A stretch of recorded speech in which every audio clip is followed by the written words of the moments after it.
যুক্তরাজ্যে নির্বাচন আজ, ভরাডুবির শঙ্কায় সুনাকের দল।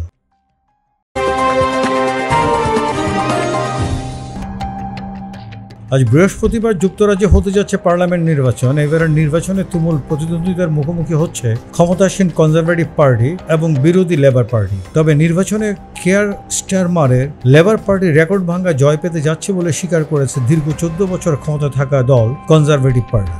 নির্বাচনী প্রচারণার শেষ দিনে কনজারভেটিভ পার্টির প্রধান ও সাবেক প্রধানমন্ত্রী ঋষি সুনাক এবং লেবার প্রধান স্টারমার প্রচারণা চালান। শেষ দিনের প্রচারণায় তারা দেশের অর্থনৈতিক বিষয়গুলো নিয়ে কথা বলেন। দুজনই দাবি করেন যদি তাদের প্রতিপক্ষ জয় পায় তাহলে অর্থনীতিতে বিরূপ প্রভাব পড়বে। সার্ভেশনের নির্বাচনী বিশ্লেষণে দেখা গেছে পার্লামেন্টের 650টি আসনের মধ্যে অন্তত 484টি জয় পাবে লেবার পার্টি, যা 1997 সালে টনি ব্লেয়ারের নেতৃত্বাধীন লেবারের 468 আসনের জয়ের চেয়ে বেশি। সেইবার ব্রিটেনের ইতিহাসে সর্বোচ্চ আসনে জয়ের অনন্য কীর্তি গড়েছিল লেবার পার্টি।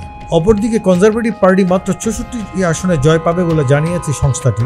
যদি এই ধারণা সঠিক হয় তাহলে 1834 সালে প্রতিষ্ঠিত হওয়া কনজারভেটিভ পার্টি তাদের ইতিহাসে সবচেয়ে কম আসনে জয় পাওয়ার লজ্জায় পড়বে। অন্যান্য নির্বাচনী পর্যবেক্ষক ও সংস্থাগুলো জানিয়েছে লেবার কম ব্যবধানেই জিতবে, তবে কেউই কনজারভেটিভরা আবার জয় পাবে এমন কিছু বলেনি। উল্লেখ্য, যুক্তরাজ্যে নির্বাচিত সরকারের মেয়াদ 5 বছর। 2019 সালের নির্বাচনে জয়ী হয়েছিল কনজারভেটিভ পার্টি। দলটির নেতৃত্বে রয়েছে ঋষি সুনাক।